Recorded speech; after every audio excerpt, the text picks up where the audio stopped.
In these uncertain economic times, it's easy to be worried about protecting your wealth, your hard-earned savings, and your family's financial future. Plunging interest rates, the devaluating dollar, and political unrest constantly threaten what you have worked hard to earn and all that you own. That's why now it's more important than ever to protect your assets and have the money you need to make your dreams come true. Welcome to the Global Wealth Fortress Report with successful global entrepreneur and wealth preservation expert Joel Nagel. Joel's helped thousands of people just like you protect what you have so that you can make even more and make your every dream come true. So, sit back and enjoy Joel Nagel's offshore expert advice on how you can live the good life at a great price, where the sun never sets on your financial fortress. Hello. It's Caleb Carter, and welcome to Joel Nagel's Global Wealth Fortress Report. Today, we're going to talk about the topic that is on the tip of everyone's tongues, the economy. Whew. Joel, what the heck is going on? What are you telling your clients who are worried about their assets?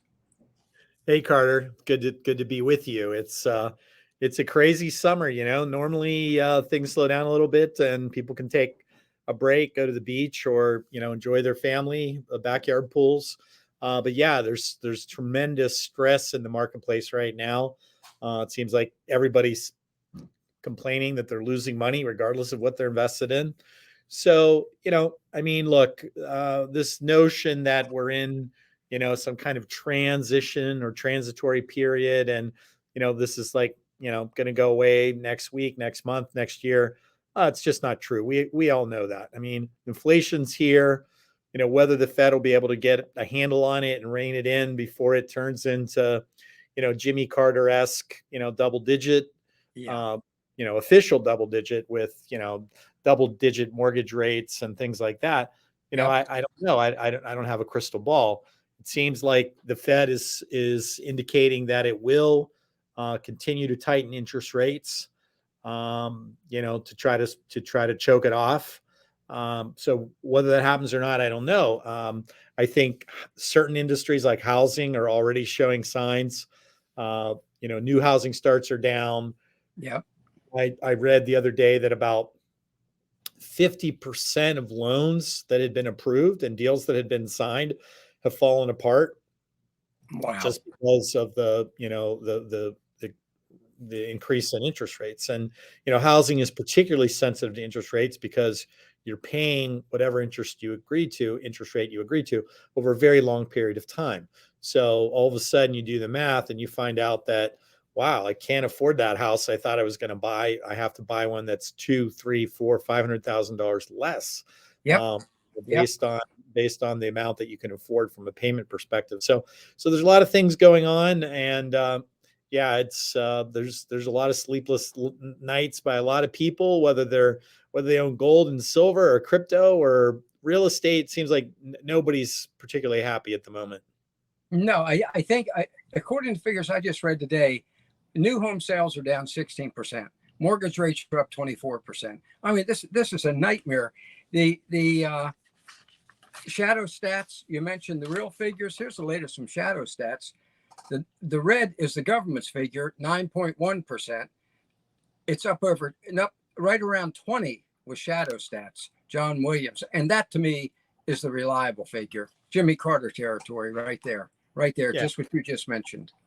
Yeah, again, I think, everybody that, whether you're going to the gas station or the grocery store or going out to buy clothes, whatever it is, people buy cars, particularly used cars have gone through the roof recently because of the, supply chain problems getting new cars. So, used cars are way up. Everything just seems to be, going up. Meanwhile, people's incomes are certainly not going up nearly as fast. Even, older folks on fixed incomes that, rely on Social Security, they're getting the first ever, in a decade increase cost of living, but the cost of living adjustments are laughable. So, laughable. The notion that you just can't keep up with that. If you really have 20%, inflation, people like my mother, she should be getting an increase in her Social Security virtually every month, and that's not happening. So yeah, people are feeling pain. I saw President Biden's approval ratings were somewhere around 33%, which, I'm pretty sure that's lower than Trump at his lowest. So yeah.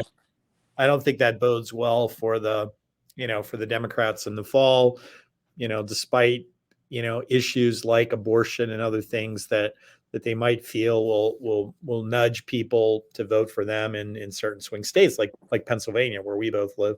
I know that's very, very hot topic, but the bottom line is people don't believe that President Biden can command the economy.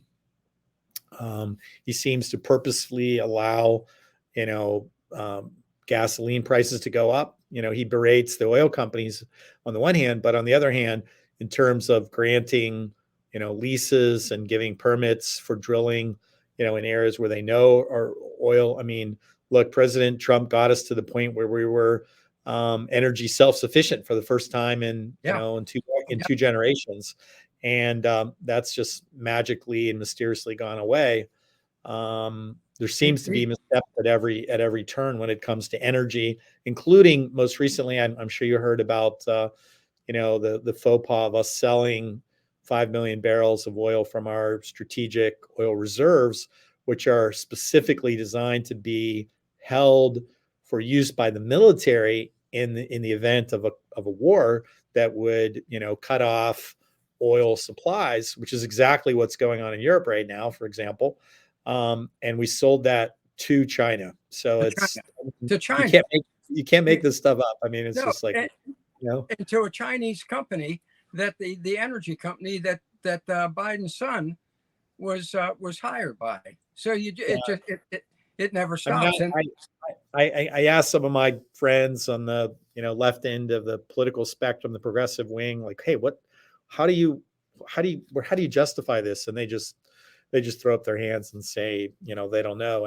And I think I actually, in talking to a number of them, they actually believe that this will be the first time since I guess it was 1980 when Ted Kennedy challenged President Carter in the primaries. And I think if the Republicans sweep into power in the by-election, which most people think they will, then you're going to see people coming out of the woodwork.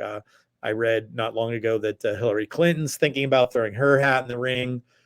All the other, Elizabeth Warren, all those folks will be coming out of the woodwork. So it'll be an interesting. I know you love talking about politics, so it'll be an interesting couple of years for you. But back to the core point, there's just a lot of pain out there right now, and when if you think back to, for example, after the first Gulf War, President George H.W. Bush had a 90% approval rate. 90%. You are exactly right. And 1 year later, he lost the election to Bill Clinton. And Bill Clinton, they said in his, campaign trailers and everywhere he went, he had one slogan which says, "It's the economy, stupid." Precisely. That was to remind them that the only thing that mattered was the economy. And if that's the case, then I think the Democrats, and President Biden are in for a landslide that's going to move against them. So not that a Republican House and Senate can do that much. I mean, they can certainly block new initiatives, particularly regarding taxes and things like that. But it might force President Biden more to the right or more to the center, to abandon some of his, ultra left leaning policies. We actually saw that with President Clinton. If you look, right, some of his best performance occurred after the Republicans took the House. You had Newt Gingrich contract with America, and he knew that the only way forward was to reach across the aisle. And right now, President Biden's trying to appease the far left, the Ocasio-Cortez wing of the party. And if the Republicans take the House and Senate, I think he can more or less ignore that part of the party and then try to move back to the center. And maybe we'll get some, productive things to happen. But right now it seems like there's no leader, no captain of the ship. Nothing. And the Nothing. way the ship is just sort of flailing in the ocean, it seems to be bad for everybody, Everybody. And if you recall, your point about Clinton's right. In the 90, let's see, he was elected in 92. So in the 94 midterm elections, I think he lost about 40 to 50 seats. And he did what he called, you're exactly right, triangulating. Triangulating is the term that Dick Morris came up with.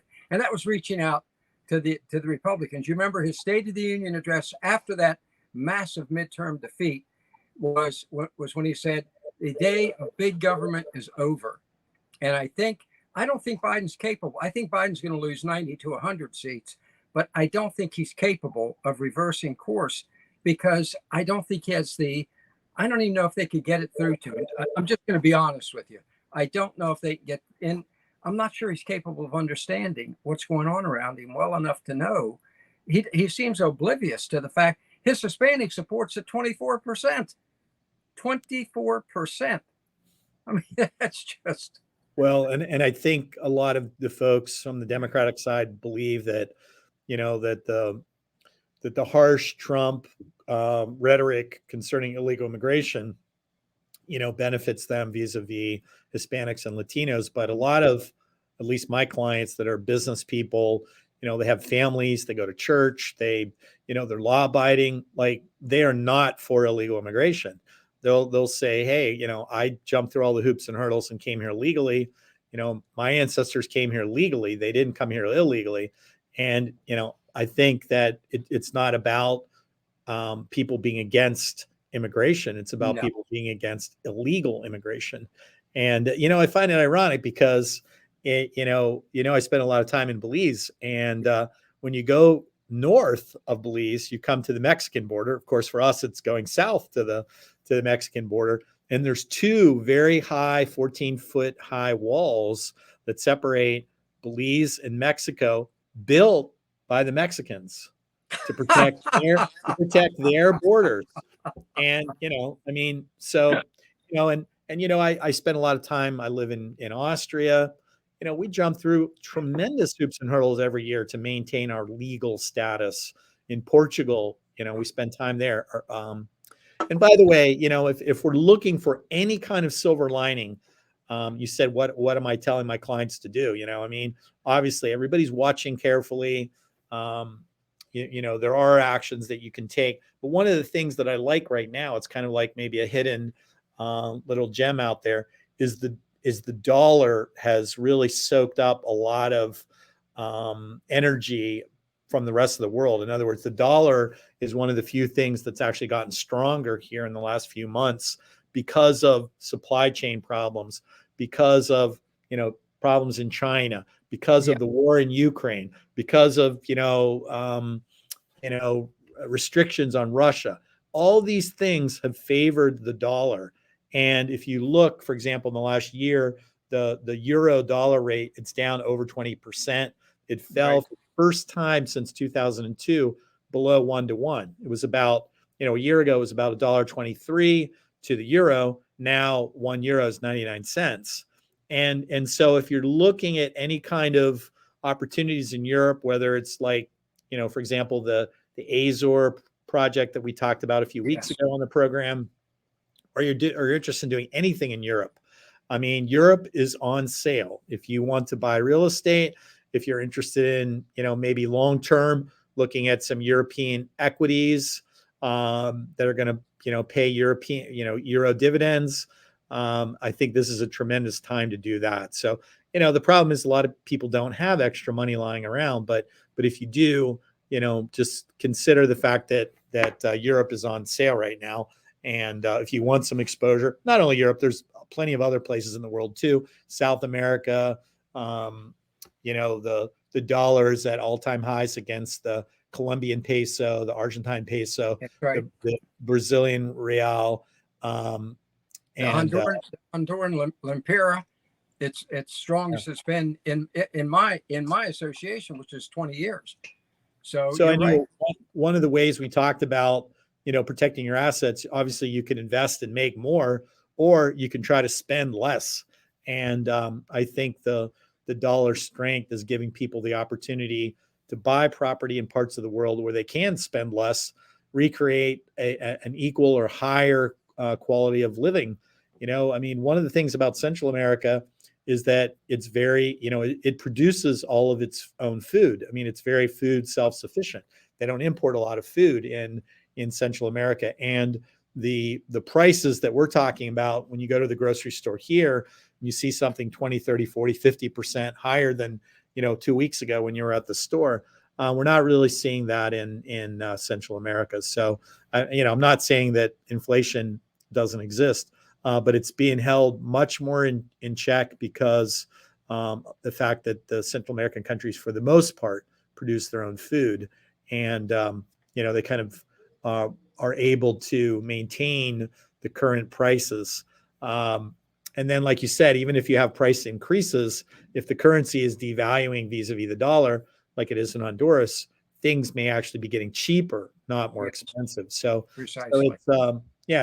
that's one way you can really take advantage. There's plenty of other things we could talk about, and we probably don't have enough time to go into lots of investment ideas. But I would say that's my number one thing right now when I talk to clients. They're looking at, buying property. They're looking at picking up second residency and second citizenship, because those products are all priced in euros. So when you have a strengthening dollar, it's cheaper. I mean, our project in the Azores, for example, you have to buy real estate, which we have for sale under the ECI umbrella at 350,000 euros. And if you think about that, a year ago, 350,000 euros was, was $415,000. That's right. Now it's actually dropped below, $350,000. It's, $347,000 or $48,000. It's getting cheaper. And I don't know where it's going to bottom out, but, I think it's a good time to keep your eye on that. Even if you don't want to do anything else, consider opening up a foreign bank account, in Switzerland or wherever, transfer some money, convert it into euros and Swiss francs and British pounds, because they're all cheap right now. And then you'll be happy. The pendulum always swings. It always swings back. And it swings back. And so, back. 2, 3, 5 years from now, if we're back to 125 or 130 or the British pound, the British pound was at $2 to the pound. Now it's like 125. So it's, again, the British pound is really truly on sale. And a lot of that's overblown. I mean, people worry about, Brexit, and there's some real negative things that have happened to the British economy, but it's still one of the world's top 10 economies by itself. And, Right. The UK is not going anywhere. So I like, investing in the UK or getting access to British pound. I mean, I like the natural resource currencies, the Norwegian kroner, Danish kroner, the Swiss franc. Those are all some of my favorite currency selections right now. So, hey, it's cheap. The dollar's overpriced, so take advantage of it. Take advantage of it. Now, real quickly, almost parenthetically, you mentioned the prices, folks. I'm in love with this home, and you recognize it, Joel, because it's in your the development that you and Mike Cobb own, Grand Pacifica. Folks, that home, which is gorgeous and it's on the ocean, is just over 200,000. In the U.S., it would be at least 2 to 3 million, maybe more in the kind of location that you have at Grand Pacifica. So it goes right to what you were saying about how much more economical, cheap is the word, it is to live in that's Nicaragua. We get that all the time. We get people, particularly from New England or the West Coast, California. They come down and they really can't believe it. That's a 4-bedroom home. That balcony overlooks the ocean. You can't get that in the U.S. for less than $2, $3, $4 million. Yeah, just a little over 200,000. It's fantastic. Even in some of the less expensive states, maybe like South Carolina, the Panhandle, you're talking 4 or 5x, and in the expensive states, Massachusetts, California, Oregon, those kind of states, 10x for sure. I mean, people tell me 10x, that all the time. 10x for sure. Let me ask you this very serious question, because I know people are concerned over BRIC. Okay, the dollar's strong right now, but that BRIC meeting, I think it was last week, you had the BRIC countries: Brazil, Russia, India, China, and I can't think. Yeah, and then they had South Africa there, but Yeah. Saudi Arabia showed up as well, and Yeah. Saudi Arabia is saying we want to get away from the petrodollar. Joe, what are you telling your clients when they ask you about that? If the petrodollar dies, the dollar is no longer the trading vehicle, the reserve currency. Am I right? Yeah, I mean, look, and I've been saying this at conferences for a long time. The oil industry is almost exclusively priced in US dollars. So that creates a tremendous artificial demand every single day, because people have to convert whatever currency they have into dollars to buy, Saudi oil, Kuwaiti oil, whatever. I don't honestly believe at this moment in time that the Saudis are going to abandon the petrodollar. They could.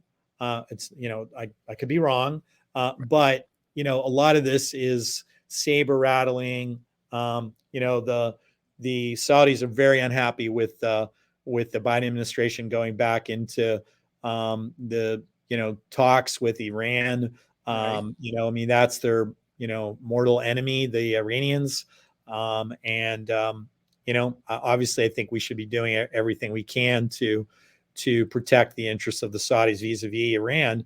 But they're out there kind of rattling their sabers, saying, well, if you're going to come to some kind of accord with Iran, that interestingly, the Saudis and the Israelis, who are certainly not good friends and by any stretch of the imagination, they agree on this point, and that is that that this is a very, very dangerous move.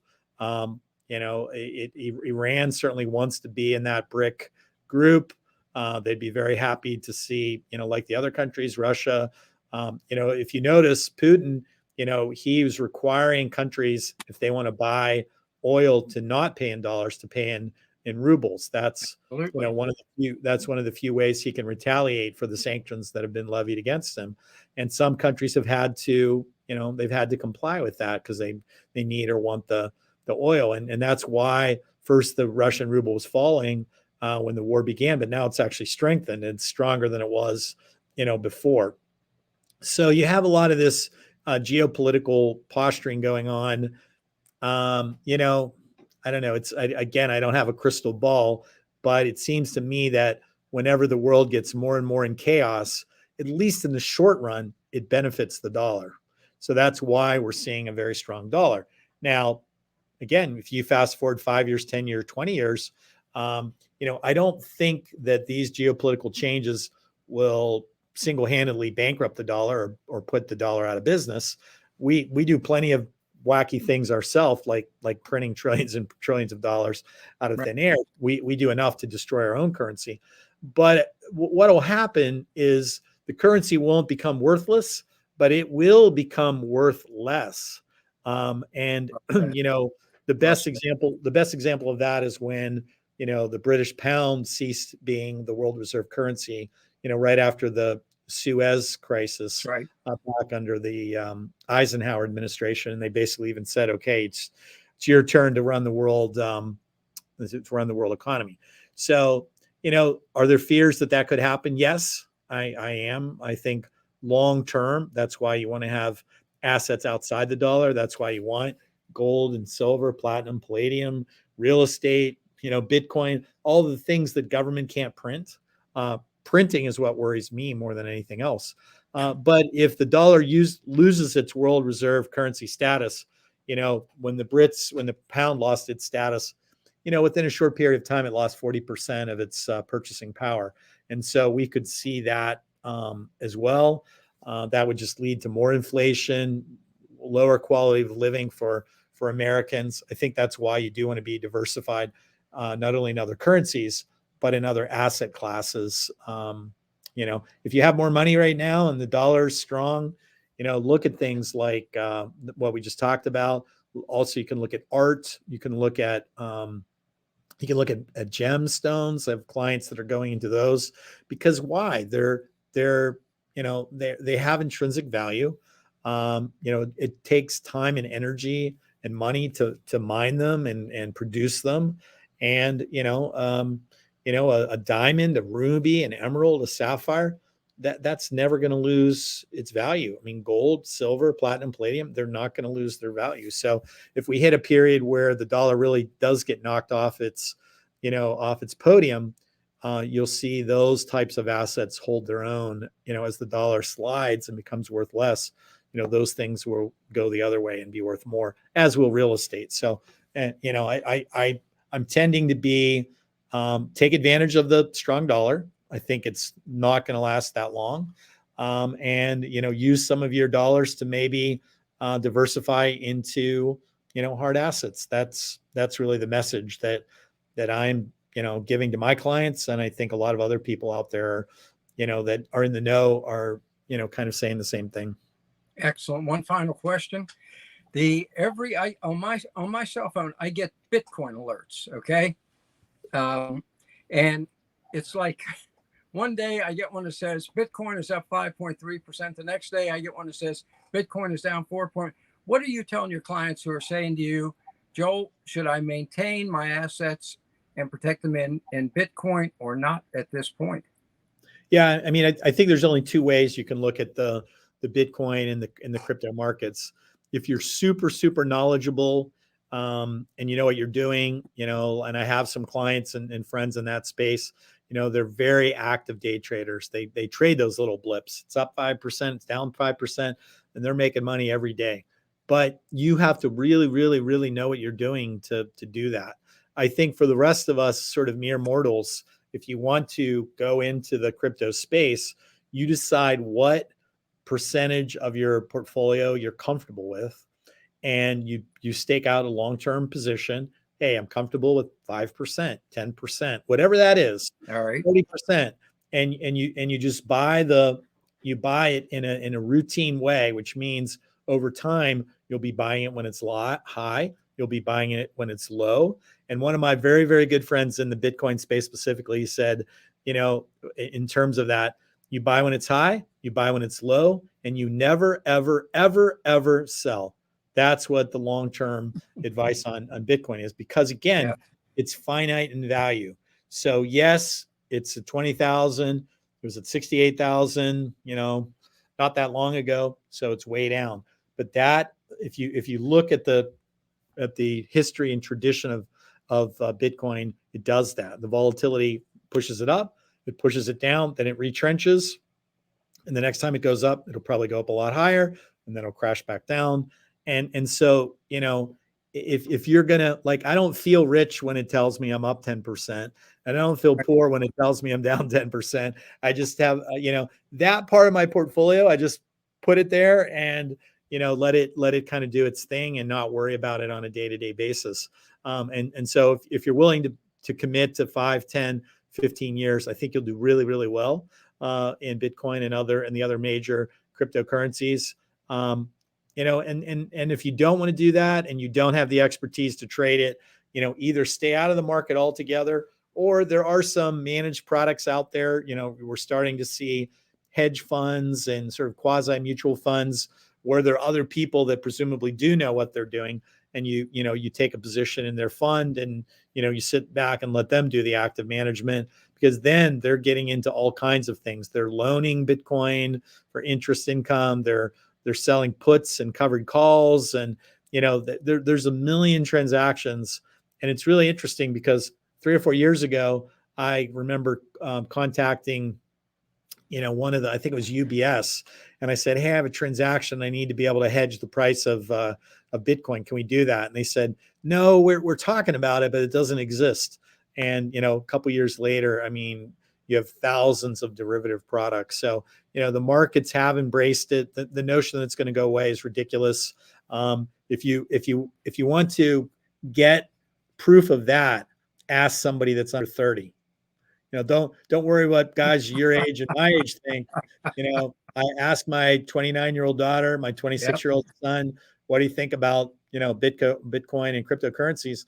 They're saying, it's here forever. And, we'd much rather buy that than stocks. So, Yeah. I think in the long run that bodes well for, at least Bitcoin. There will be some that'll, crash and burn, just like there are stocks that crash and burn. And of course, there's millions of wacky cryptocurrencies out there that, are based on, Japanese stick figures or whatever all the crazy things are. But the main ones are here to stay, and they're gonna, they're finite in their number, which means, anytime you compare something that's finite with something that's infinite, the asset that infinite, meaning the dollar, is always going to go down. The asset that's finite is always going to go up. So I'm long term I'm bullish. In short term, I have no idea. So I can't tell you. I can't tell you it's going to go down to 5,000 or up to 30,000. And by the time we talk next week. Well, I think I love it. And I think, I love what you said about long term for Bitcoin. My own personal, at 76 years old, I don't even wait for bananas to ripen. So I look more at the offshore property. So I'm glad you suggested both, because I think that's going to go up. Joel, this has been terrific. It's been great. Thanks, Carter. I really enjoyed it. Yeah, this is terrific. And folks, we'll come back again next week and see where we are in this economy. But the way it's moving, the asset protection is more important than ever. And you just heard from America's #1 asset protection attorney on exactly what you need, the actions you need to take. So as I always tell you, let's do this thing.